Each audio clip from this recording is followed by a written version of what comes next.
Hello everyone, welcome back to Siri Sakshi vlogs. Welcome to one more vlog. ఈరోజు ఈ వీడియోలో let's cook pasta ఎలా prepare చేయాలో, ఇంగ్రీడియంట్స్ కావాల్సినవి ఏంటి అని ఈ వీడియోలో అయితే నేను మీకు డీటెయిల్గా ఎక్స్ప్లెయిన్ చేస్తాను. ముందుగా మనం పాస్తాని రెడీగా ఉంచుకోవాలి.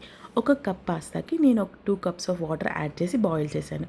వాటర్ అనేది బాగా బాయిల్ అయిన తర్వాత మనం తీసుకున్న పాస్తాని వాటర్లోకి యాడ్ చేయాలి.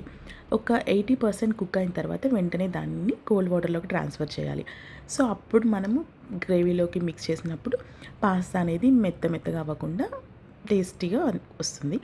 అండ్ దీనికోసం ముందుగా నేను వెజిటేబుల్స్ అన్నీ కట్ చేసుకొని పెట్టుకున్నాను. క్యారెట్, పీస్, టొమాటో, ఆనియన్, వెల్లుల్లిపాయ అండ్ దాంతోపాటు అల్లం కూడా, పచ్చిమిరపకాయ కూడా యాడ్ చేసుకోవచ్చు. నేనైతే యాడ్ చేయలేదు, ఎందుకంటే మా పాపకు కూడా నేను సేమ్ ఇదే ఫీడ్ చేస్తాను కాబట్టి. ముందుగా ఒక ప్యాన్లోకి 1 టేబుల్ స్పూన్ ఆయిల్ వేసి అది కొంచెం హీట్ అయిన తర్వాత మనం కట్ చేసుకున్న వెజిటేబుల్స్ అని ఒక్కొక్కటిగా మొత్తం ప్యాన్లోకి యాడ్ చేయాలి. ఇవి మొత్తం బాగా కుక్ అయ్యే వరకు ఇలానే కుక్ చేస్తూ ఉండాలి. ఈలోపు మనకి పాస్తా రెడీ అయిపోతుంది కదా, ఆ పాస్తాని మొత్తం కూల్ వాటర్లో కూడా ట్రాన్స్ఫర్ చేసుకోవచ్చు. అండ్ నేను పాస్తా అయితే for the first time try చేశాను. నాకు అప్పుడు అనిపించింది, చిన్నప్పుడు మా అమ్మ చేసేటప్పుడు ఎప్పుడు అసలు నేనైతే హెల్ప్ కూడా చేసేదాన్ని కదా వంటింట్లోకి వెళ్ళి. అలాంటిది ఇప్పుడు నా పాప కోసం, అంటే నా ఫ్యామిలీ ఏర్పడిన తర్వాత సో అన్నీ నేర్చుకోవాల్సి వస్తుంది. సో సిచ్యువేషన్స్కి తగ్గట్టు మనం కూడా చేంజ్ అవ్వాల్సి వస్తుంది అని అనిపించింది. క్యారెట్స్ అండ్ పీస్ కొంచెం కుక్ అయిపోయిన తర్వాత మనం వెంటనే ఆనియన్స్ని యాడ్ చేసుకోవాలి. ఒక 2 మినిట్స్ మళ్ళీ అలా ఫ్రై అయిన తర్వాత టమాటోస్ని కూడా యాడ్ చేసుకోవాలి.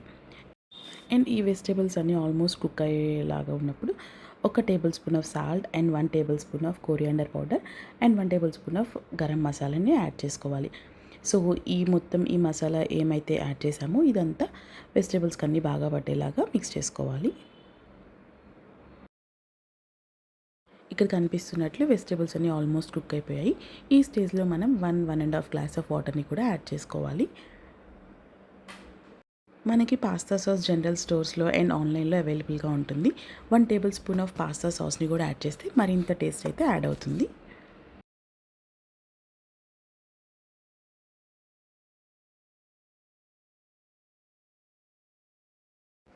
అండ్ ముందుగా మనం చల్లార్చి పక్కన పెట్టుకున్న పాస్తాను కూడా యాడ్ చేసుకొని మొత్తం ఆ గ్రేవీ ఏదైతే ఉందో దానికి మొత్తం పాస్తాకి పట్టేలాగా మిక్స్ చేసుకుంటూ ఉండాలి.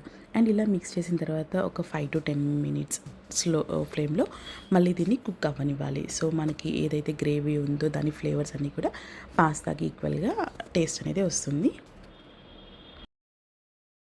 ఆల్మోస్ట్ పాస్తా అయితే మనకి రెడీ అయిపోయింది. అండ్ స్టవ్ ఆఫ్ చేసే ముందు కొంచెం కొత్తిమీరని కూడా మనం స్ప్రింకిల్ చేసుకోవాలి.